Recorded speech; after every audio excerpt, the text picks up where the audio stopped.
The history of Ayodhya is very old. Obviously, it's the city of Lord Rama, and it's associated with Ramayana in everybody's mind. Historical and archaeological evidence for the city goes back some 3,000 years, and it became a flourishing metropolis, something around, between 200 BC to 300 AD. And since then has been a major center of trade and pilgrimage for Hindu society. As we all know that after the judgment of Supreme Court in 2019, the temple construction has begun in Ayodhya.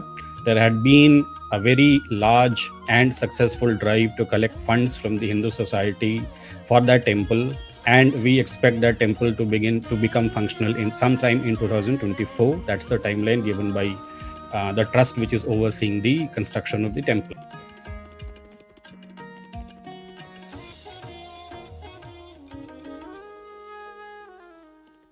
The first rumblings of trouble at that place began with the very first Muslim invasion in India, which began with Mahmud Ghaznavi. So as part of those campaigns, a general of Mahmud Ghaznavi, Salar Masood, invaded Ayodhya in 1030 AD, and he destroyed a lot of temples, but not the main one. But he was repelled by a coalition of forces which was put together by Raja Suhail Dev of Bahraich, and the city was saved for next 150 years. The next attack in Ayodhya came in 1198 by Muhammad Ghori. That was when the real beginnings of Muslim rule started in India, and Ayodhya fell under Muslim rule then. As it was discovered later by ASI, there was a large temple which was perhaps made between 11th and 12th century, which was destroyed later on. So it was in this period that the temple was built. There are no contemporary records, and by contemporary I mean on the date on which temple is suspected to have been destroyed in 1528. But there are enough records, sources of foreign travelers like Tiffin Thellar, archaeological evidence which clearly establishes that the temple was destroyed by Mir Baqi, a general of Babur, in 1528. The Hindu society kept on litigating for control of the site throughout the British administration. The history of litigation starts in way back in 1858. It wasn't concluded by British administration of the time. It fell to independent India to conclude, but then Nehruvian administration wanted to put it to the back burner. Then in 1949, idols of Ram Lala was placed in the sanctum sanctorum of the temple, and since then it became a site for Hindu pilgrimage. But that pilgrimage was always from a distance because government locked that place and essentially wanted to forget about the issue. That issue became again a big issue in 1980s.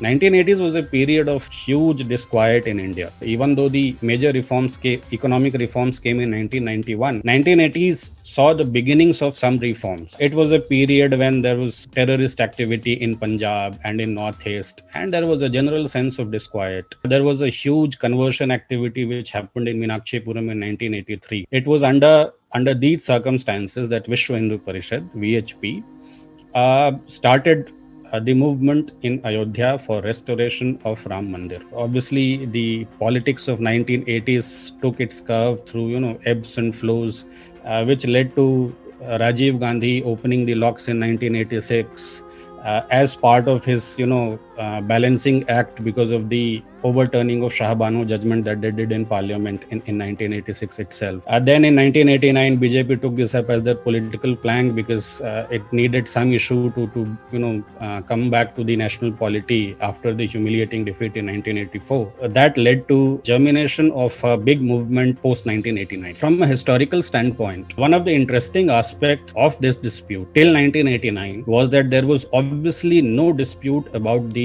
fact that a Ram temple existed at the place. In 1989, a group of historians, let's call them leftist historians, started talking about there being no evidence for any temple there.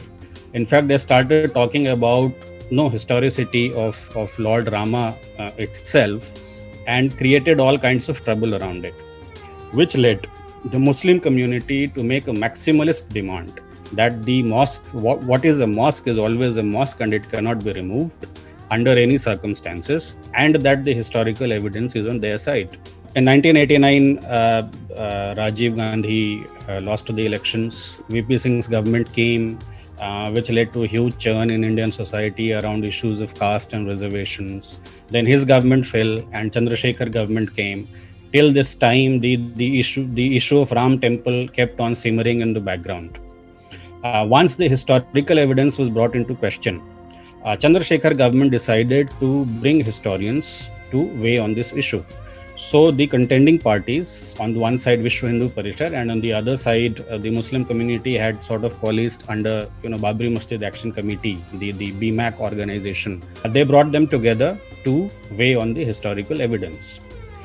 It so transpired that the leading lights of historical establishment in India appeared from the side of BMAC, but they were not able to bring in any credible evidence other than saying things like that Rama was born in some other place, or he was not even a historical person, or that the tradition of a temple in Ayodhya is a fiction, or that it was a Buddhist site before, or that there has been a tradition of breaking temples in India, and this has been going on, or these kind of excuses essentially. Whereas from the VHP side, there were a lot of historians led by Sitaram Goyal, who presented evidence in very, very succinct manner with the simple idea that it does not matter. It is simply not incumbent upon anyone to prove historicity of Rama. What needs to be proven is a continued belief on that site that this is the birthplace of Rama, and a continued history of reverence for that site, which is attested by existence of temple. But given the complete control over the academia and media of the leftist variety of historians, this was not a message which could come out.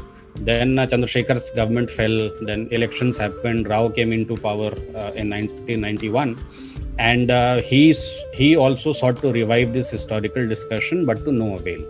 And that's where the disputation around historical evidence sort of ended. But in the minds of the public, it was sought to be impressed that the historicity of Rama and the temple is under question.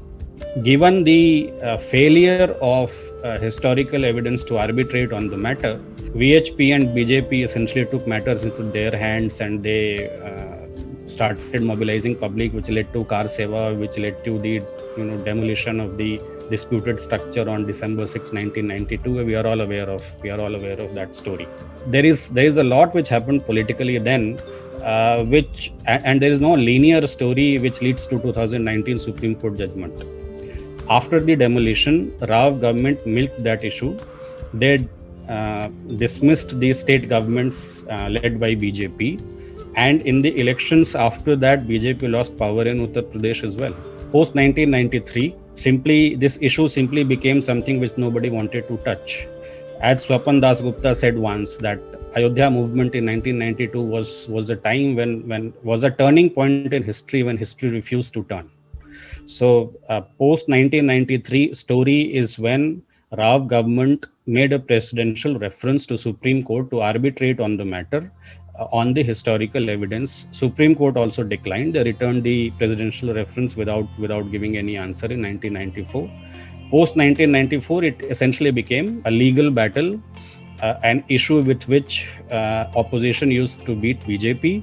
And BJP used to say that we are for this issue, but it has to be done amicably, peacefully, and within the constitutional boundaries, etc.